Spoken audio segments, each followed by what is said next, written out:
Welcome to CreateFest 2020, and we're online this year. CreateFest is brought to you by Waterford Cultural Quarter in association with Creative Ireland and funded by Waterford City Council. Today we're going to kick it off with our theatre panel, and we have Ben Barnes from Theatre Royal, their artistic director there, and more recently he is the director of Four Rivers Theatre Company. Delighted to have Elizabeth White along with us as well, who is the director of the Wexford Arts Centre, and Felicia Olusanya, who is from Felispeaks, and really Felicia has a host of things. She's a playwright, an actor and a poet. So guys, you're very welcome today and I'm delighted to have you.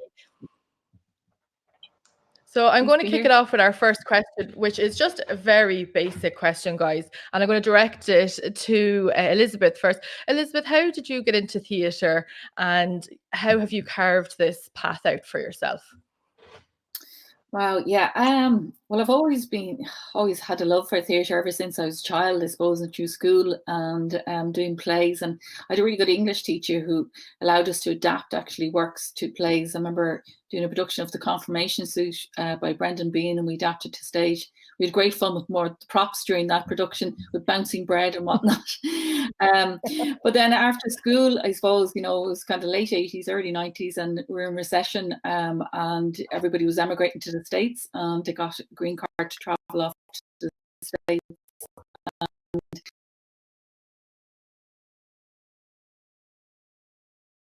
We were doing contemporary plays and got to do, there was Mary and Lizzie by Frank McGuinness, Lament for Arthur Cleary, Dermot Bulger, and that is really where I got the bug.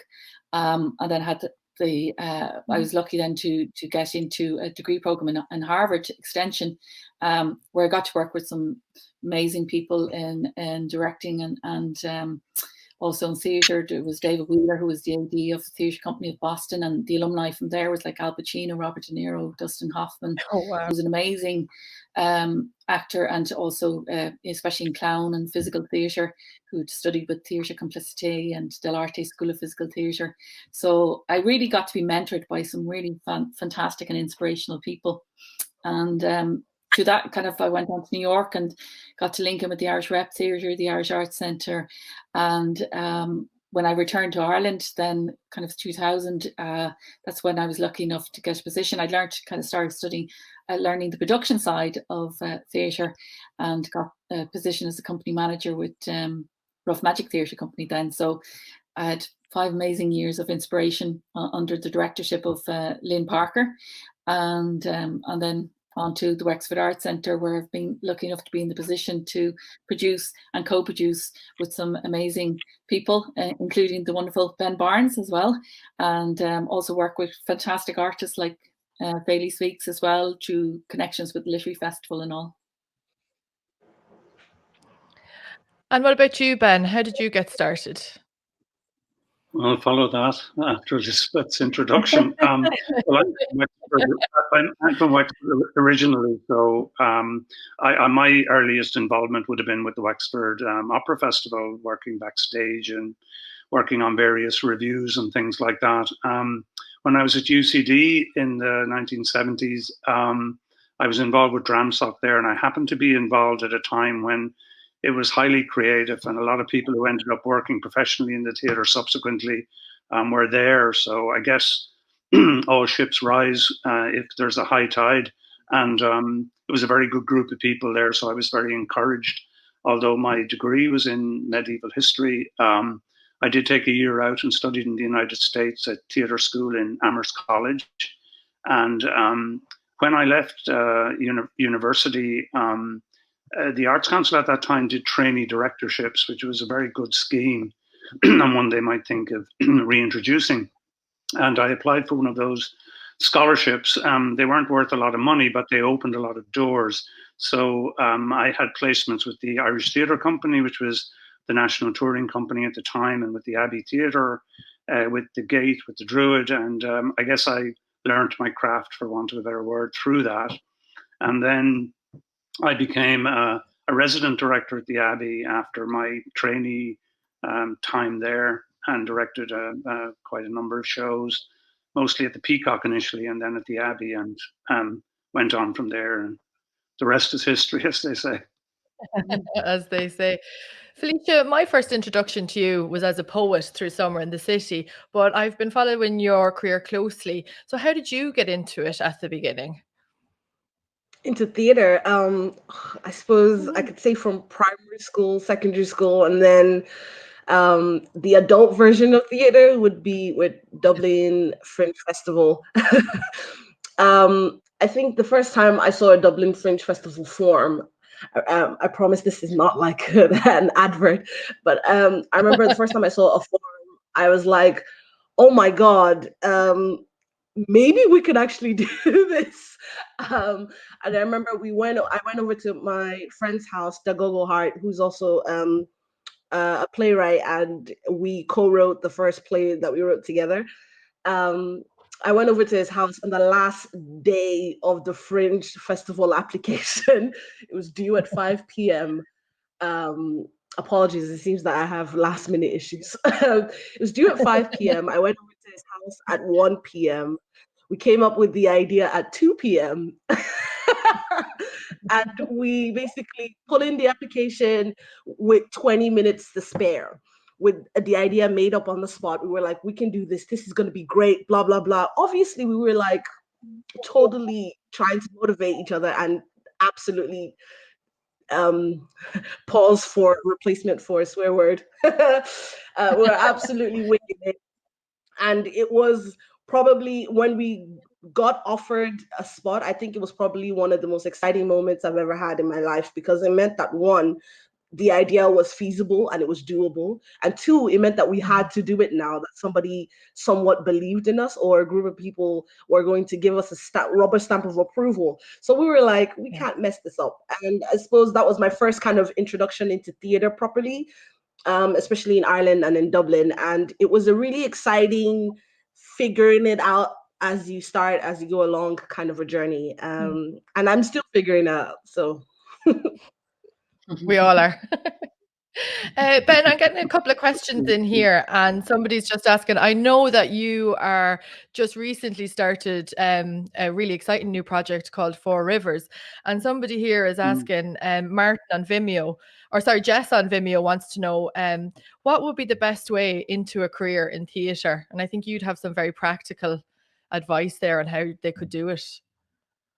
Yeah, well, I think it's very important, I suppose, that, I mean, it might seem like a very obvious thing to say, but you need to be very interested in the theatre to want to work in it and to work in it. And I'm often surprised when I meet younger people in drama schools and so on, sometimes how little they go to the theatre and how little they see. And they tend to be in the bubble, if you like, of the drama school or whatever organization they're involved with. And they tend to work very much only with their peers. And I think it's I mentioned there in my introduction that I went as a trainee director into the Abbey and various other places. And I was working as an assistant director with a lot of experienced people. And I felt I was learning a lot from them. And I think I often think with younger people, they're stay too much within their comfort zone, working with their peers all the time. And I think if you can get out there and do your own work, but try and work with experienced people as well as your peers, I think that's a good way to go. I think going to the theatre a lot, going to see things both in this country and abroad, if you get the opportunity, is very important. And I also think that some form of training is also important. And I feel I had that baseline, and I always appreciated having had that. So I know it's very generalized advice. And if I was talking to Jess directly, I might have some more specific things to say, knowing what her circumstances are. And I'm always happy to talk to people who are trying to break into the profession, and more than happy to talk to her or to anybody in that regard. Elizabeth, Martin on Vimeo wants to know, how has lockdown, I suppose, affected, the venue you run, like the Wexford Arts Centre, but also your own practice as a producer? And this is a big ask of you now. What are the more permanent changes we're likely to see from the fallout of COVID-19 and the lockdown restrictions that have, taken its toll on the arts? Yeah, well, I think, you know, we have to be very flexible in these current times. And so how we've learned to adapt is we're now putting more of a focus on development work, on supporting theatre practitioners through development. So we initiated the Wexford Playwright studio. Actually, it was initiated before COVID-19, but I think that we've been lucky enough to keep it going through Zoom meetings, and Ben is also a mentor on that program, and to kind of meetups when we can at social distance, to help with the development of HB. We did a call out earlier in the year for 8 new playwrights to participate who were based in Wexford, and we got the wonderful playwrights taking part in that, whose work we hope to kind of develop into next year. And we're also, we had actually an event there that was supposed to take part. It was called Dr. Horrible's House of Horrors over Halloween, which local production company, Paul Walsh Productions, and we had hoped to do a little haunted house, taking people on tour, but because of COVID we had to close down. So we recorded it and adapted it, and had a video online. And I think we're going to be looking at more and more of that down the line. Last night I actually saw a fantastic production of Solar Bones by Rough Magic Theatre Company, which is on until tonight. I think it's only 24 hours on, but it just showed you how you can produce quality theatre productions online, especially if the writing's really good. And of course, the performance of Stanley Townsend is terrific in it. It really shows how quality theatre and acting and performance and direction can stand up to transitioning from live to online. So kind of we are going to be looking at continuation of that development over the next while we're going through this time of uncertainty, really. Yeah, Felicia, Carla on Twitter would like to know what contemporary theatre makers influence you, and how did you find the move from poet to actor on stage?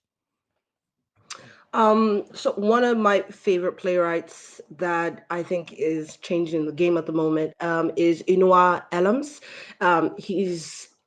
He's Black Irish, but he's also based in the UK at the moment. I think he grew up part of his childhood here in Ireland. And I think I'd seen him perform for the first time, kind of like doing a mix between hip hop and poetry. And I really enjoyed being part of that. I got to perform as part of that gig, and I thought it was really interesting. And I suppose why I really like his theater skills or his production is after I'd seen Barbershop online, and this is a script that he developed, and I thought it was absolutely incredible, and he's very inspirational to me. And in terms of like moving from poetry to theater, I don't think I've made the move at all. I think I'm very present in both, and I think my way into theater was via poetry anyway. I didn't go into theater to be an actor, and I think that's a very weird thing to say. Yeah, it sounds very bizarre saying I didn't go into theater to be an actor. I went into theater to be a performance poet and to continue being a performance poet in a new space.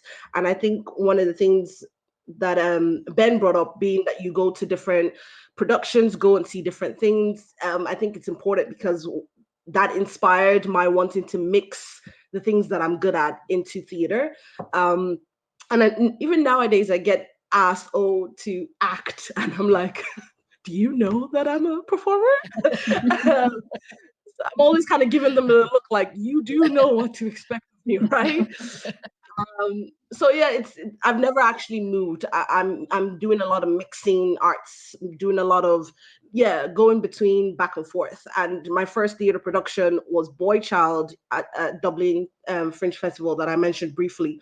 And BOYCHILD was basically a script that had a few scenes and a whole lot of poetry, and that was my way of bringing in something that I knew how to do and learning. It was like bringing in something I knew how to do and learning a new dynamic to insert it into.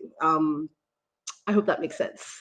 So yeah, it's a delight to mix arts.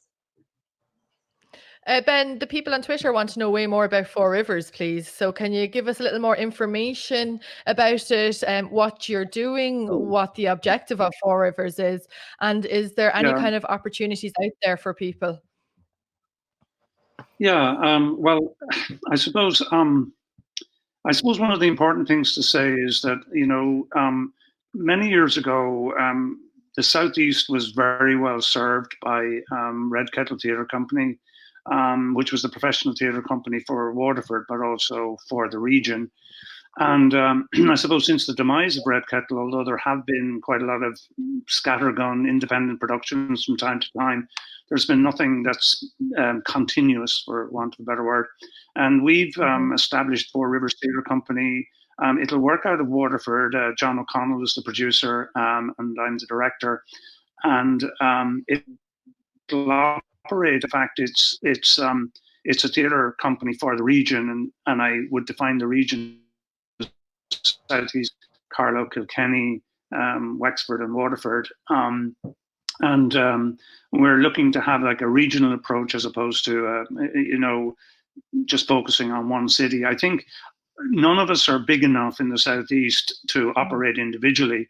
So I think it's important that we operate collectively. And our plan is to produce profession in the Southeast for the Southeast. It doesn't mean that for the country, but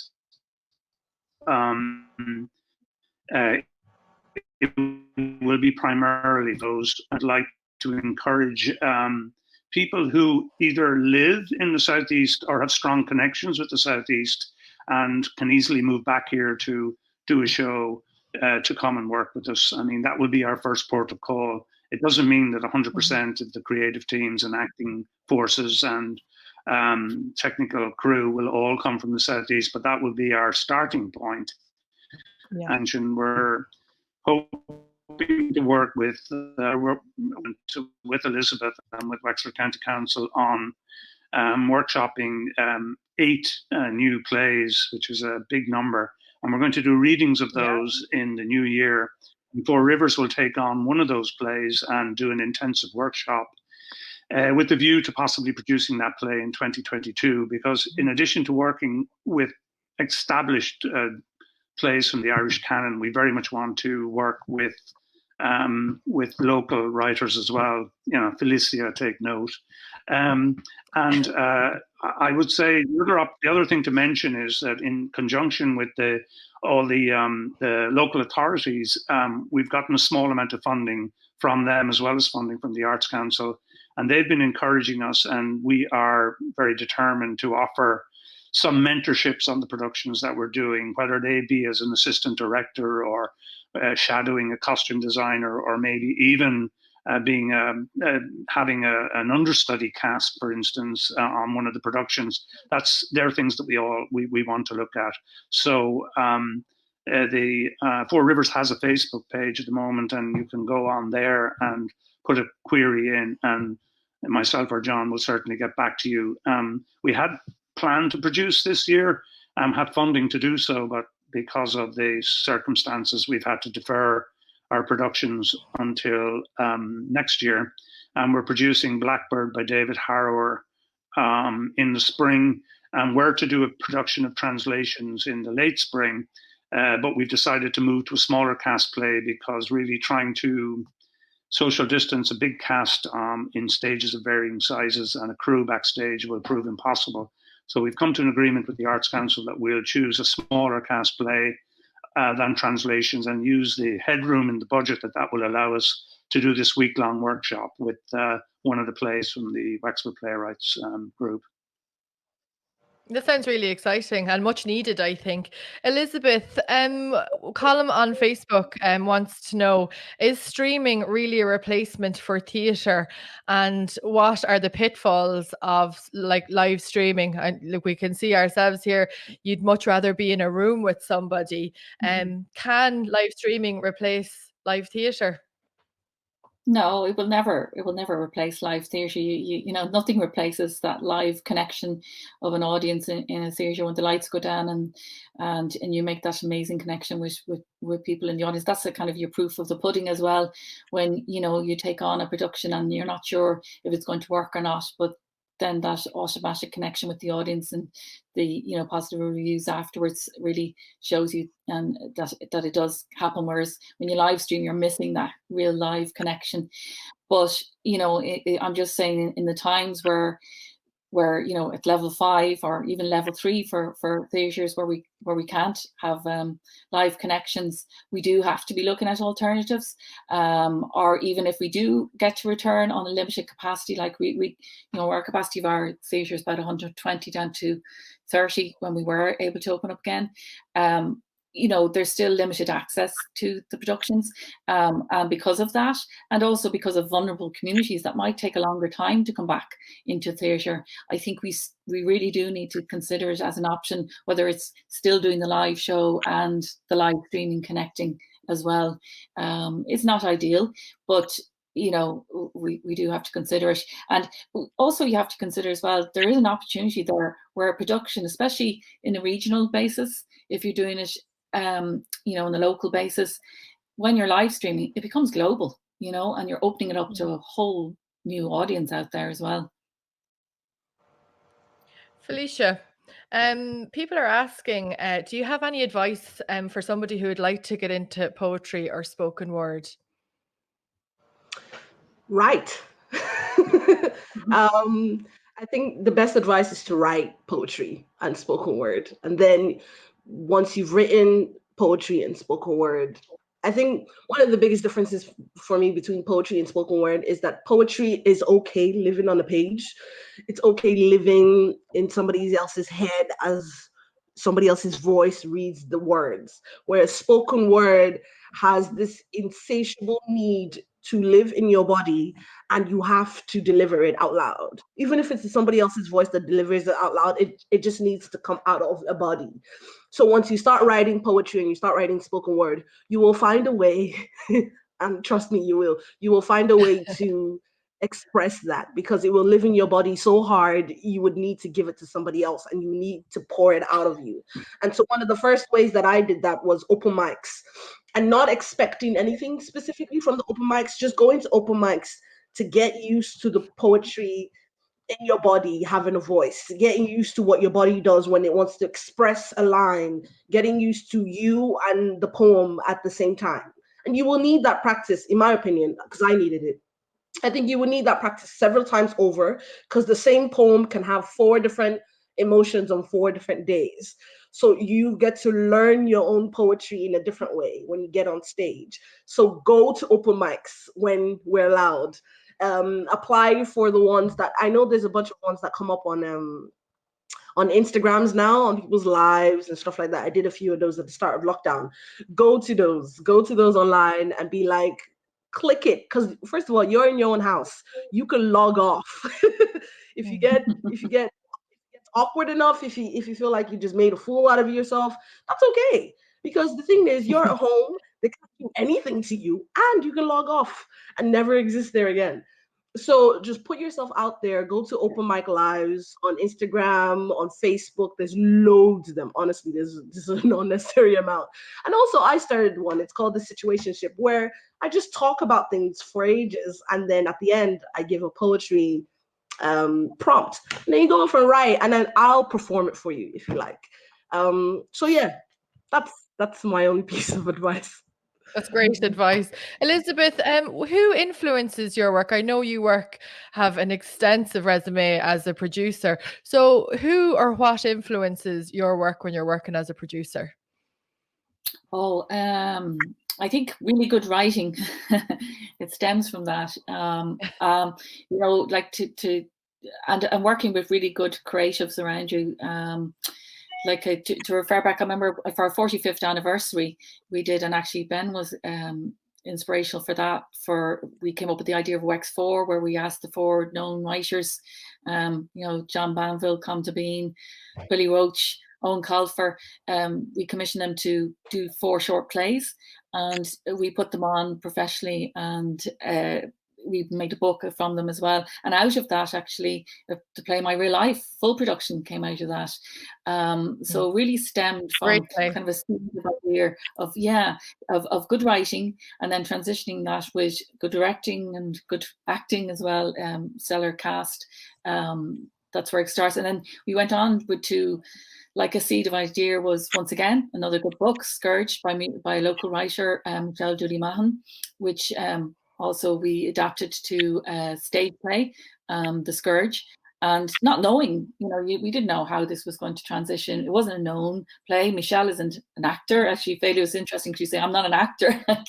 Why are you asking me to be acting in this? But in this case, because Michelle is just such a wonderful character, nobody could perform this. It was her own life story about her mother, except her. And we did not know. We thought we'd put this on as a Wexford production, and that's probably as far as we'll go. But we got further interest for national tour, and then international just this year before lockdown. We were in New York, and Michelle won a prize for addressing concerns around women and bringing contemporary work to an international audience. So but as the influence, it always starts with the word first, I suppose. Do you think that theatre is a safe place for people to address, at you again, Elizabeth, for people to address tough topics? I know that your own Colfer's play, My Real Life, deals with suicide, and Michelle's play dealt with some difficult issues that she'd had as well. So do people use the theatre as a safe place to talk about topics that might seem taboo or difficult? Very much so. I think it's a perfect platform for discussing difficult issues, and allowing the audience to express their emotions around them. And most of the time, when we are doing plays like that, which are dealing with mental health, or dementia, or Alzheimer's, or indeed suicide, it's the after show talks where you get amazing connections with audience in a really safe place. And that's the beauty about theatre as well, is that you can address those topics in this kind of a safe environment area. I know, Feli, as well, you had during Repeal the Eighth as well, your spoken word piece, How About Us. My God, that was so powerful. And it became almost an anthem for the Repeal the Eighth as well. So even the power of the spoken word, once again, it can transcend people. Mm-hmm. Ben, what are your influences? Who's influenced you over the years? And is there somebody that you find yourself going back to, maybe more than others? Well, as far as writers are concerned, I mean, I worked a lot on Beckett's plays down through the years, and I've written about them as well, and also Harold Pinter. And I was privileged to work with Harold Pinter directly at the Gate many years ago. And also with Tom Stoppard, who attended rehearsals for the Irish premiere of Arcadia, which is one of my favorite plays. And Stoppard was in the room when we were rehearsing it, and I learned a lot from those people. And I suppose they would be heroes of mine as well from when I was growing up.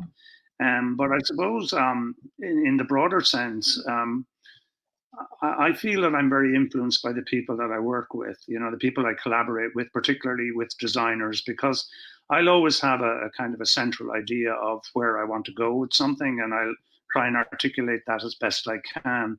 But it's really the designers that I work with, and I'm talking about a wonderful American designer called Todd Rosenthal, or a wonderful Irish lighting designer like John Komsky. Will take those ideas and give physical expression to them, I suppose, so that before you even go into a rehearsal room, you've sort of created a whole world that you're going to bring the actors into. And then, of course, when you're in the room itself, I mean, I work in a highly collaborative form. I'm not a dictatorial director by any means. And I like to, establish an atmosphere in a rehearsal room whereby people can be creative. I think that's the great joy of working in the theatre, is being in a rehearsal room with creative actors. And, you can have the initial idea, but often the way they develop that idea is so much far beyond what you could ever have imagined, and that's really a joyful thing when it happens. I'm fortunate enough that I work in the United States a lot, and the regional theatres there. I was just talking to an actor actually on Zoom before I came onto this meeting or this forum, and in the United States, you know, in the regional theatres, the actors are there, and it's like a laboratory. They're in a regional theatre, they're been engaged to do this particular play or a group of plays, and they're not heading off. Like when you work in New York or London or even Dublin from time to time, you know, actors are heading off to do a day's filming here or a day filming there, or they're doing a voiceover, or they got to do a pickup shot on something. So you don't get that kind of continuity that you get when you're working with a group of people in a room in almost a laboratory-like way. And I find that really creative. And, you know, I'm a producer and an artistic director as well as a director, but it's working on opera production and theatre production and being in the room with the actors. That is the greatest joy, and I suppose they would be the greatest influences on what I do. This leads nicely on to the next question that Sam P has asked. Sam wants to know, are the arts in Ireland underfunded? I'm going to direct this at the whole panel, but Felicia, if you'd like to pick it up first. Why? Loaded question. Go on, Felicia. I think it is a loaded question. In terms of funding, I think I'm newly navigating the funding experience, if that makes sense. It does. I'm graduating into, I've recently graduated into like being able to, you know, apply for an arts council funding properly, with some sort of experience in my arsenal to, you know, demand it in some senses. But in terms of funding, I truthfully can't tell you how funded we are, if that makes sense. I don't know how much money each group should have, or each art center should have, because as far as I know, art centers get money. It's artists that I would say are struggling in the funding department. And what I mean by struggling in the funding department is I don't necessarily think we all should just be, I don't necessarily think it should be, oh, everybody gets one. And, you know, in that PC kind of living where everybody gets an A and everybody's a winner. That's no, fight to the finish.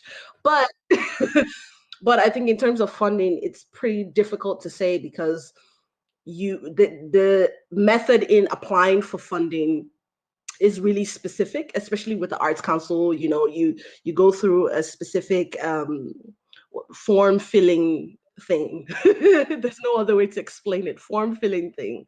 And it can be quite long-winded. It could be quite specific to people who already know the ins and outs of that kind of world, what the funders want to hear, things of that nature. So I think in that way, it's not necessarily underfunded, but there's not as much information as you would like, and there's not as much space for different kinds of people to request funding in their own way. Ben, what are your thoughts on this? Sorry, Felicia. Well, I could go on for a long time about this one, and I'll try not to. I think first of all, credit where credit. Well, yeah, we've got 20 minutes now, but yeah, I think first of all, credit where credit's due. I mean, I think the government has recognised the plight of the arts in this current crisis, and I think that they've stepped up to the plate reasonably well. And I think the money that's flown down to the Arts Council and will then flow from the Arts Council down to the sector is very welcome. And I think that there's a lot of credit due to the National Campaign for the Arts. There's a lot of credit due to the Theatre Forum, and a lot of credit due to the people who run organisations around the country who have been,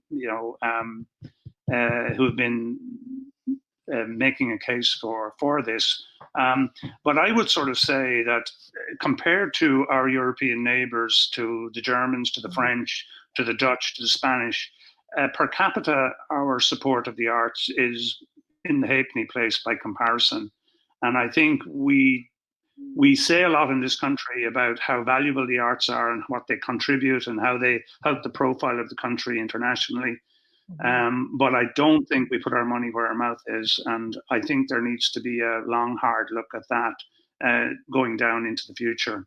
I also, a very interesting word that Felicia used in her first opening remark about navigating the application process, and I think that it's all become far too bureaucratic, and it's almost as if the filling out of the application form and providing all the support documentation, and Elizabeth can speak more to this than I, is almost like an end in itself, where we'll all congratulate ourselves because we've completed our Arts Council application, even though the work has actually been done. So I think that needs to be simplified. And I'll just say one thing around that, and it's just a rant I always have. Why can't the Arts Council have a database where when somebody sends in an application and they send in their biog and their support documentation, that goes into a database so that every time you're applying for something, you don't have to keep sending in the same stuff over and over again, which I'm not sure too many people read when it gets there in the first place, but that's a whole other matter. But I do think they should streamline and make these things simpler. It's become highly bureaucratic, and I think that's anathema to a lot of people who are not so much organizations and people with producing skills like Elizabeth, but for individual artists like Felicia and many other people who are applying for small grants. The application process in itself is a head wrecker. Mm-hmm.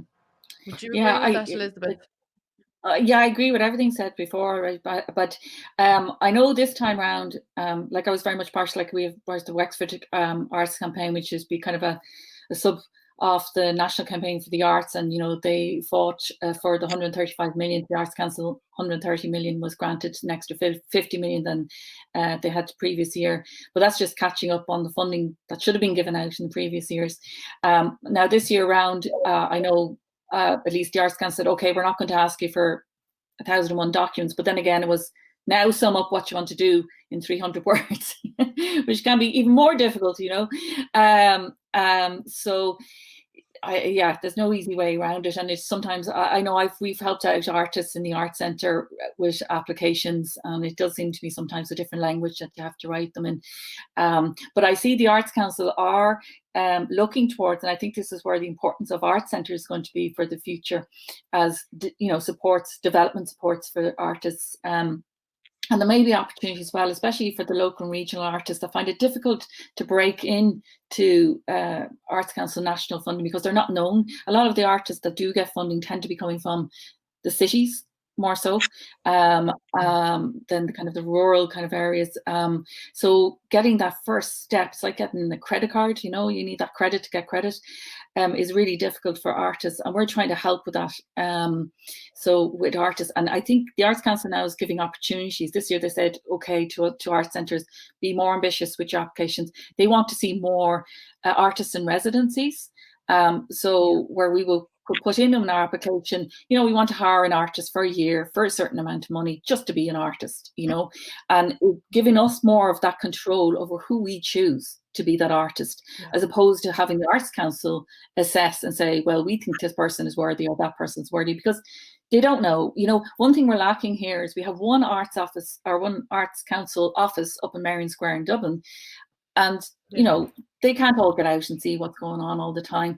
If you look at our counterparts over in England or Europe, you'll find regional offices everywhere. So they do get to know the artists in different locales. And I think that's what we're lacking. And in lieu of that, what we're doing ourselves, I know we recently set up a Southeast venue network. So there's Garter Lane, there's Theatre Royal, there's Visual Carlo, Mermaid. And I think the more we develop all those networks and develop networks with artists based in different regions, the stronger we will become, and the stronger a message we can put across to the Arts Council saying, you can trust us on picking, artists that are worth supporting, and then saving those poor artists of having to fill in those 1,001 applications with the 1,001, support documents, Felicia, work away. Go first. No, sorry, go ahead. No, go ahead with Felicia. Sorry. Yeah.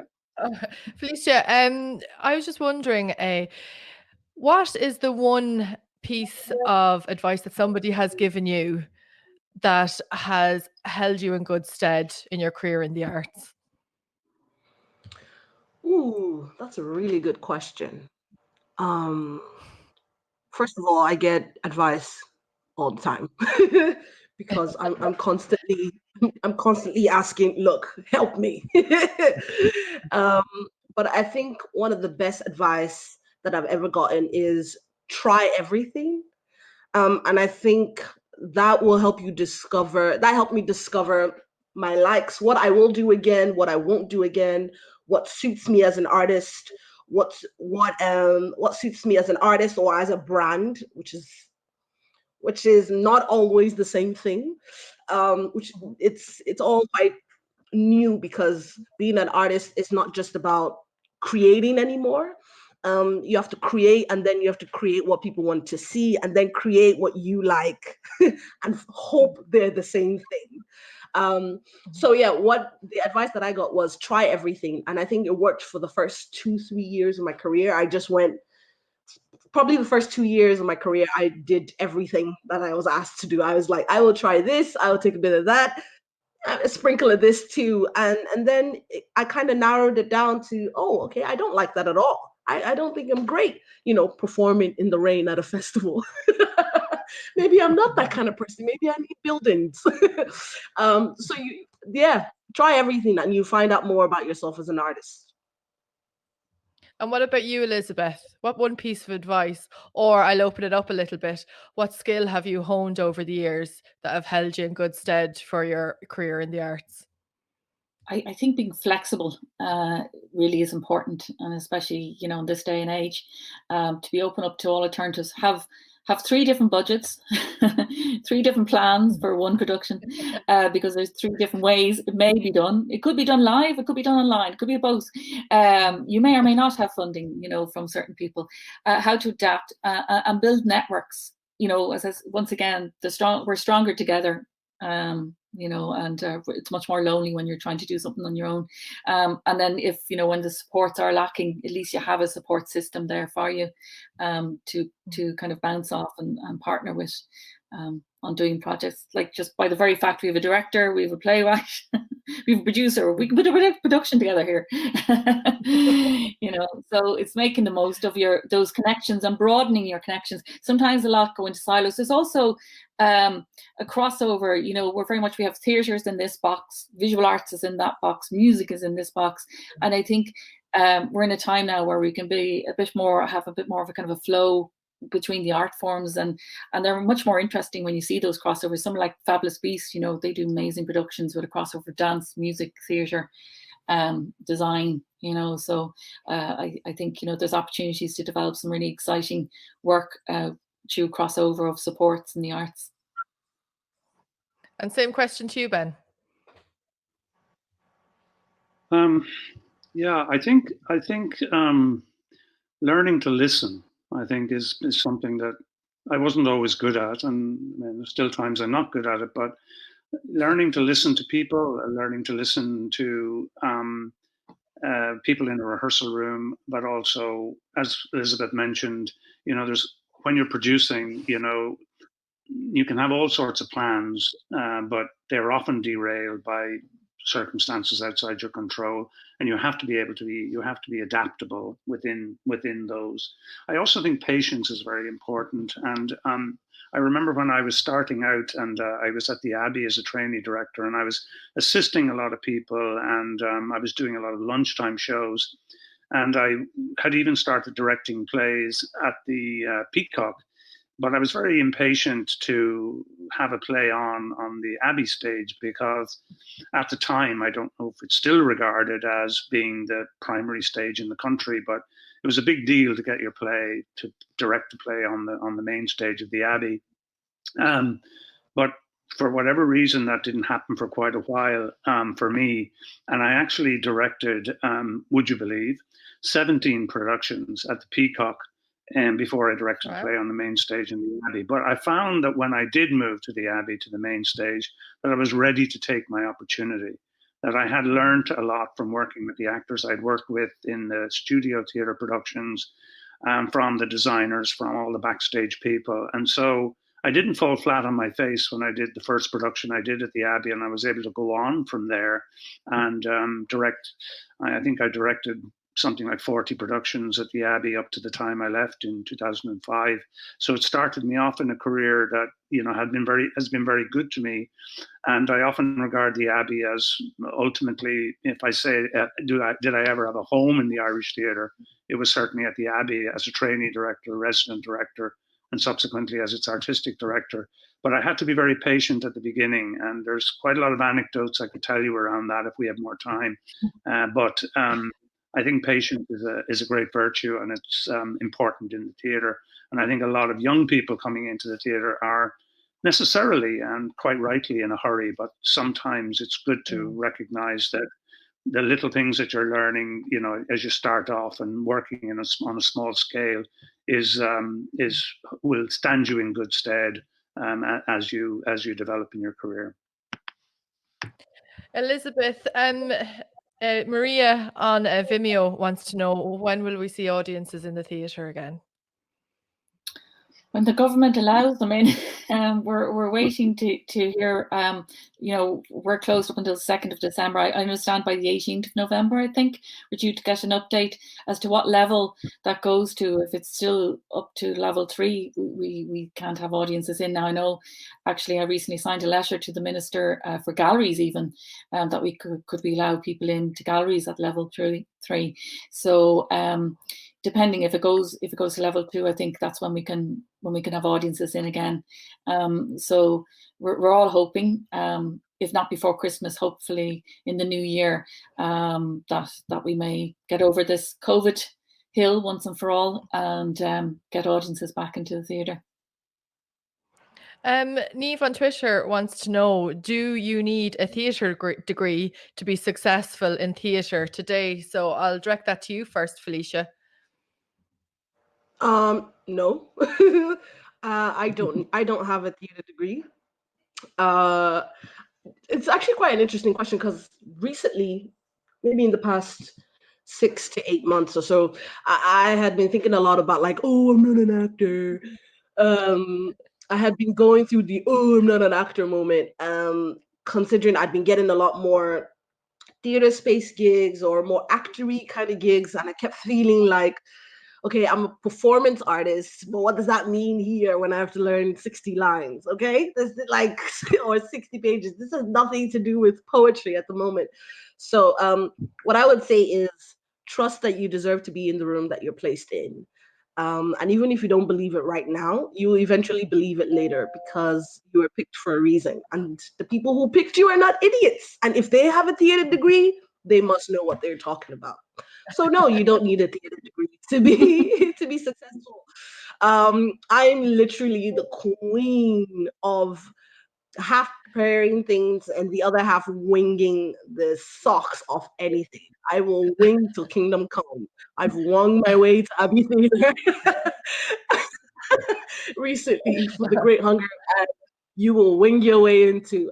But generally, I don't think you need a theater degree to do great at theater, but I do think you need to have your eyes open and to know how to learn really quickly from everybody else around you and to trust their judgment because they probably know what they're talking about.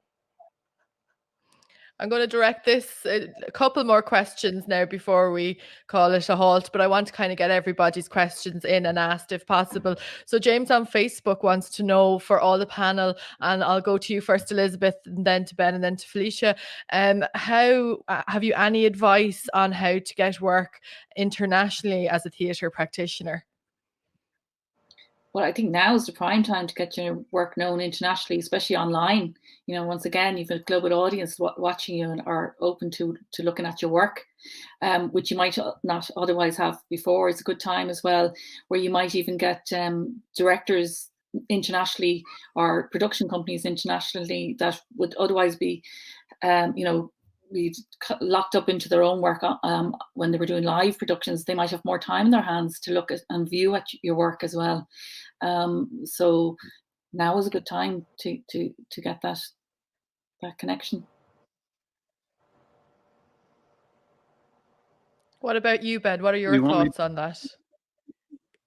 Yeah, well, I actually do work mostly abroad now. I work a lot in the United States and some in Canada as well. And it's like anything else, you know, it's really getting to know people. I was fortunate that foreign producers and artistic directors of other companies saw my work in Ireland and in the UK, and then I was invited over to direct a play and in a theatre in Montreal, and then that led to another theatre and another. And I think, you know, that's all very well for me to say that, and I recognise the question is probably coming from somebody that may not have those sort of opportunities. But I do think, you know, and I most of my experiences in North America, I mean, places like Seattle and places like Toronto and many cities, big cities in North America have strong festivals and strong fringe festivals. And it's possible to get shows into those festivals and get work seen. And whether it's a one-man show or a two-hander or whatever it might be, I think to get out there and, you know, spend some time in the community that you think you might like to work in, there's really no substitute for that. You know, I don't think, like, I've never in my fairly long career now ever got a job by talking to somebody on the phone or sending them photographs or whatever. It's always been a one-on-one contact. And however you develop those, whether it's through attending fringe festivals here or in Edinburgh or wherever, the connections that you make, and then you exploit those. But you do have to, I think you've got to put out a little bit, you know, at some stage you've just got to say, well, look, I have a little bit of money. I'm just going to go and I'm going to spend 6 months in Charleston, or I'm going to go to, you know, Louisville, Kentucky, or you know, Calgary or somewhere, and that you might find interesting, and then just see what connections you can make and take it from there. But I don't think there's any set way of doing this, but it's all through, as Elizabeth says, it's through networking and personal connection. And we will all, everybody, if they go to the theatre and they practice theatre, you will make those connections over time. And it's just a question of getting a little foot in a door and then making sure that you take good advantage of that when that opportunity arises.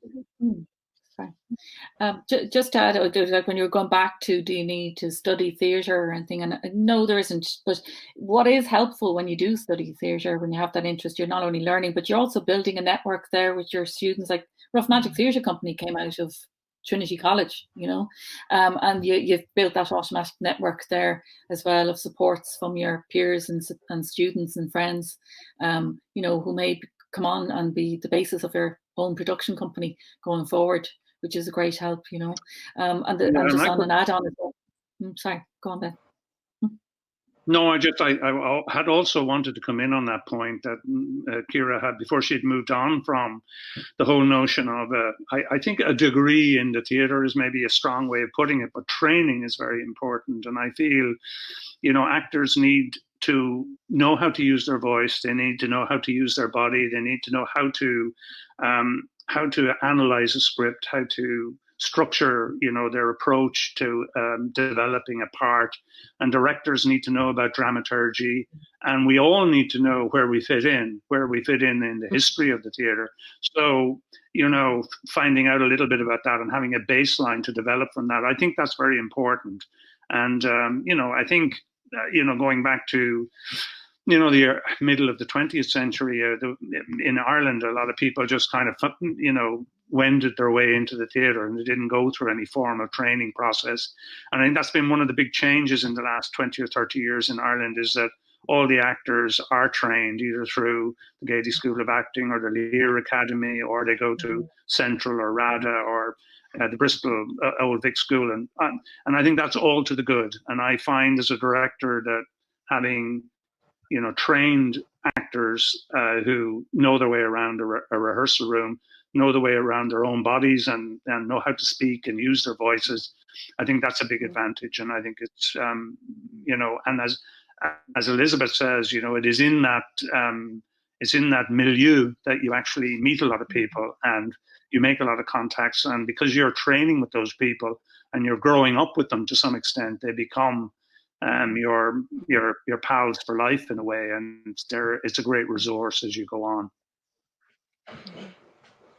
Felicia, I'm going to pose the last question to you, and it's a bit about your process and how you work. Somebody has written in and asked that they loved your spoken word piece for RTE called Still. Could you tell us a little bit more about the piece and about the process? Yeah, absolutely. But just to touch on really quickly about the international thing, what I did to help more international projects was, well, with my post-grad degree, I did public relations and communication studies.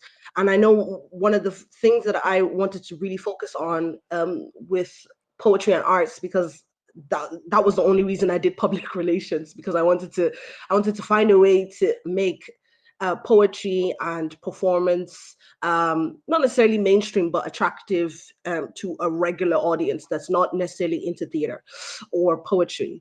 So one of the things I really specifically did with getting international attention in some sort of way was being really intentional and being really visible about my visibility and who I speak to about being visible. So I think intentionality and networking, like the others mentioned, but just specifically just knowing where you want to, what spaces you want to occupy, and then doing something to occupy those spaces, even if it's just one step. So yeah, making connections with somebody, or making sure somebody sees your website, or making sure somebody knows what your name is at least. That aside, so I suppose my process, I get asked this question a lot, and it's weird because my process changes every time I write. And I try and narrow it down and say something. So I suppose my process would just be, I tend to be quite, or I try to tend to be quite disciplined when I'm writing. I don't write just because I'm feeling. I write because I have to. So I try and get myself out of the mind frame of, oh, I have to feel it to write it. It's like, no, you have work to do. This is work you need to write. You know what I mean? So that's more than anything my process, the sitting down and being disciplined enough to create emotions where I don't feel any. So it might not be that I don't feel these emotions in general. It might just be right now, it's Saturday, it's 4 p.m. I'd rather be outside rolling around in the grass with my dog, but here I am, I have to write. Do you know what I mean? So I might not feel the emotions of, say, writing about feminism or women's bodies. I might not be feeling that right now because I don't care at the moment, but I know inherently I do care, and so I have to write it. So that's generally my process, trying to be disciplined. And I think they meant, was there a question about the poem Still? Thank you for liking the poem. I really like it too. I think they just want to know how you got involved with RTE and how the poem came about. Generally, I get asked. I think one of the strangely fortunate things about my career at the moment is I don't have to do a lot of pitching. I generally don't go to, and this is not like a prideful thing or like, oh, I'm celebrating. It's just I just haven't had to. So I get approached. I got approached by RTE, and they were like, we would like somebody to create a piece about coronavirus and how it currently affects Ireland. Are you interested? And I was like, yes, I'm interested. And I would very much like to write how we all feel. And so I took on the job and took on the challenge and wrote it. Guys, I think I would like to thank you very much for your input into today's panel. It's been fascinating. And I know from the input with the people who have been asking questions, everybody has gotten a lot out of it. To Ben, Elizabeth and Felicia, you have been a wonderful panel. Thank you very much for taking part. CreateFest 2020 has been brought to you by Waterford City Council, Waterford Cultural Quarter and Creative Ireland. I would like to thank you for watching in. We have another panel at 7 o'clock with music and entertainment with Joe from CWB, Dahi and Brian Kennedy. So make sure I'll see you in a couple of hours. Thanks again, guys.